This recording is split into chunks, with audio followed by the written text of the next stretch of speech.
प्रधानमंत्री मोदी ने 2018 में कहा था कि मैं शुभकामनाएं देता हूं। अरे आप ही से सवाल पूछ रहा हूं, आप लोग, आप मलूक नगर, आप ही से सवाल पूछ रहा हूं, आप लोकसभा एमपी हैं, सवाल तो सुन लीजिए सर। मेरा सवाल है कि प्रधानमंत्री ने बोला था कि मैं शुभकामनाएं देता हूं कांग्रेस को कि 2023 में भी वो अविश्वास प्रस्ताव लेकर आए, भगवान उनको, ईश्वर उनको उतनी शक्ति दे। शक्ति तो मिली और अविश्वास प्रस्ताव भी आया, लेकिन नतीजा हम सबको पता है क्या होने वाला है। देखो, एक तो अमीश जी बात टाइम देना थोड़ा सा, पिछले 10-15 मिनट हो गए गलत बात पे बहस और बात करते हुए।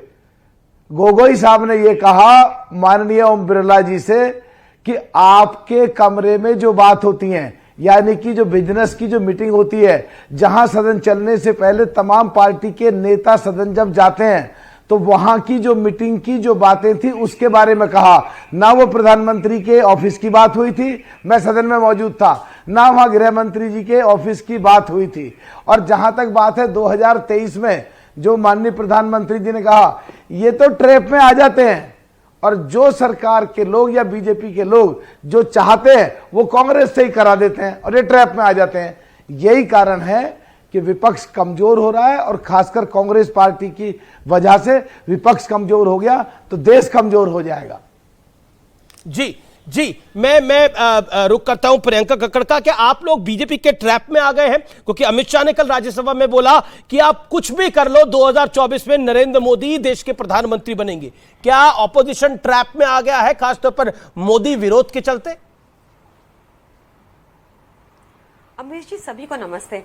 अमीश जी, यहाँ आज बहुत दिग्गज लोग बैठे हैं, तो और मुझे लगता नहीं कि मुझे दोबारा समय मिलेगा, तो प्लीज ये 2 मिनट दीजिएगा।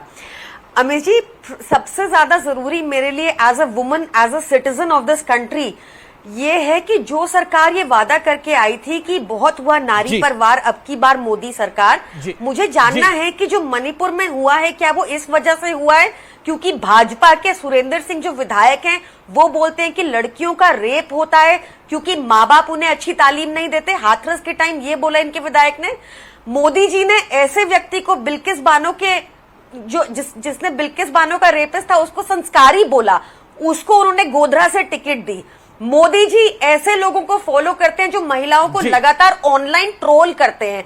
क्या ये वजह है कि कल्मिनेशन हुआ है कि महिलाओं को आज नग्न घुमाया जा रहा है और अभी भी छक्के चौके लगाने की बात की जा रही है? मणिपुर का महिलाओं को लेकर क्या स्टेप्स लिए हैं मोदी जी ने मणिपुर में और पूरी इंडिया में? मेरा उनसे ये प्रश्न रहेगा, वो छक्के चौके लगाते रहे, मुझे कोई मतलब नहीं है। देश के मुद्दों से मतलब है, हमारी सुरक्षा को लेकर क्या कदम उठाए जा रहे हैं? देश के मुद्दे तो राज्यसभा में बड़े सारे थे, लेकिन देश के मुद्दे तो देश की संसद में बड़े सारे थे, लेकिन दिल्ली के बिल को लेकर ही विपक्ष वहां पे बैठा और उसने बहस करी। ये सवाल तो कल गृह मंत्री अमित शाह ने भी पूछा, इसका जवाब दीजिए। देखिए अमित जी, मुझे एन आई फॉर एन आई नहीं खेलना। मुझे पता है कि लगातार एनसीआरबी डाटा कह रहा है कि जहां भी भाजपा शासित प्रदेश हैं वहां पर महिलाओं के ऊपर अत्याचार बढ़ते जा रहे हैं। एक दिल दहलाने वाला वीडियो आया है, और अभी संजय सर ने कहा कि सिर्फ डिसीजन मेकिंग मोदी सर के पास है, जिसका सुधांशु सर ने कोई काउंटर नहीं किया। तो मुझे जानना है कि क्यों अभी तक वहां के सीएम बने हुए हैं, क्या स्टेप्स लिए? 4000 केसेस हुए हैं। ठीक है, जब मलूक नागर आपने एक सवाल, आपने एक बात बोली कि विपक्ष जो है वो बीजेपी के ट्रैप में आ जाता है और इसलिए विपक्ष कमजोर हो रहा है। ट्रैप क्या है और कैसे आ जाता है? 30 seconds Malook Nagar, then Sanjay Nirupam will respond. Trap ये है कि जब सदन चल रहा होता है जी, और सदन चलते समय ये शोर शराबा करेंगे, तो वो 1-2 बार कहेंगे देखिए पूरा देश देख रहा है, देखिए आप हाय हुल्ला मत करिए, ये और जोश से आके जोर से करेंगे और वो सदन बंद हो जाता है।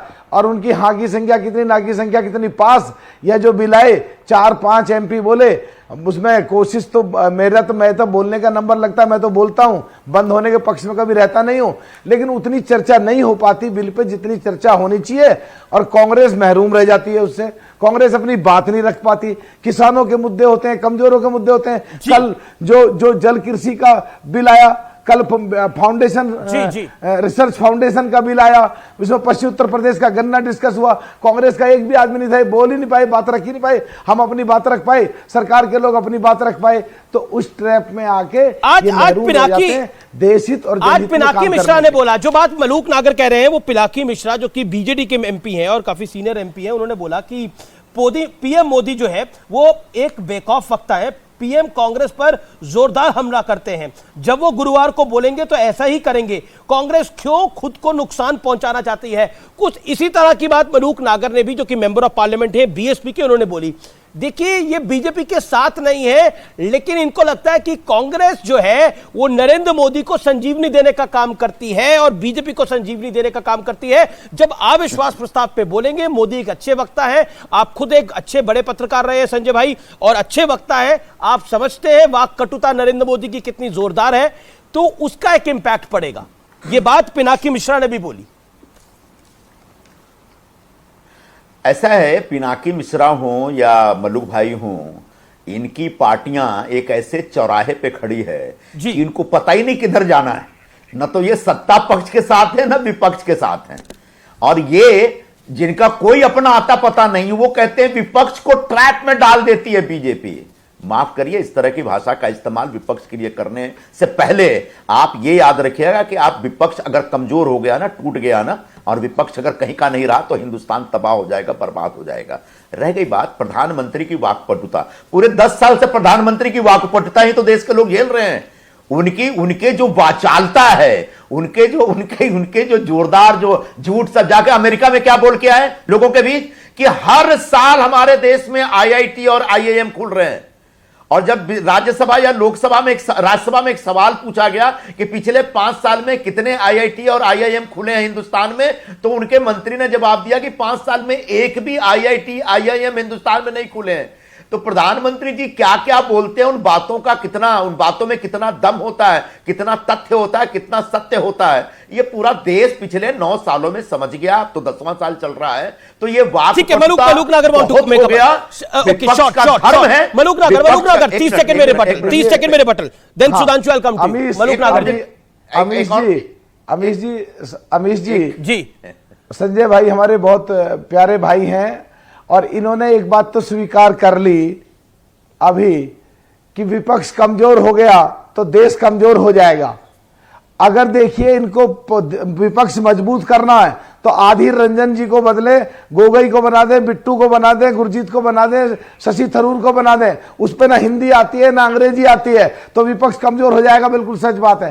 कांग्रेस को मजबूत करना चाहते हो, राजस्थान में सचिन पायलट का चेहरा देख के जीते, सचिन पायलट को मुख्यमंत्री बना दो, नेता सदन बन दो, नेता सदन बदल दो, कांग्रेस मजबूत शुरुआत हो जाएगी, विपक्ष मजबूत हो जाएगा और देश मजबूत न करे। ये कांग्रेस का इंटरनल इश्यू है। हाँ, कांग्रेस ऐसे किसी व्यक्ति के बारे में, अपने साथी एमपी के बारे में व्यक्तिगत टिप्पणी मत करिए। मलूक नागर, अगर उनकी अंग्रेजी अच्छी नहीं है तो जरूरी नहीं है कि भारत में अंग्रेजी अच्छी हो। हिंदी आप कह रहे हैं अच्छी नहीं है, लेकिन आपके जो बात है वो सही है, लेकिन ये पर्सनल कमेंट है, ये मेरा निवेदन है। बाकी आप खुद मेंबर ऑफ पार्लियामेंट है, आपके साथी हैं वो, ओके, आप अपनी बात को रख सकते हैं। ओके, मलूक नागर कुछ कहना चाह रहे हैं इसके ऊपर? मैं तो बड़े देखिए, देश को विपक्ष को मजबूत करने, देश को मजबूत करने के लिए बड़े, लेकिन आप विपक्ष को मजबूत करने की बात कर रहे हैं, लेकिन आप क्या, चलिए आप विपक्ष को, मलूक भाई आप विपक्ष को मजबूत करिए। बताइए आप नो कॉन्फिडेंस मोशन में कहां खड़े हैं? विपक्ष के साथ खड़े हैं, सरकार के साथ खड़े हैं? Answer it tonight. मलूक नागर, आपकी पार्टी। हम देश के साथ खड़े हैं, देश की जनता के साथ खड़े हैं, देश के जितने भी बिल आ रहे हैं उन पे संघर्ष करके, संसद में जूझ के, भिड़ के, लड़ के सरकार की कमियों को उजागर कर रहे हैं। और 17वीं लोकसभा में सबसे ज्यादा पार्टिसिपेशन है मेरे। ये जवाब नहीं हुआ ना, और ये मेरे सवाल का जवाब नहीं हुआ। मैं माफी चाहता हूं, you are honourable member of parliament, but this is not answer to my question. You are with them और we are not with them, that's the point. Okay, आप कह रहे हैं कि आप विपक्ष के साथ नहीं है,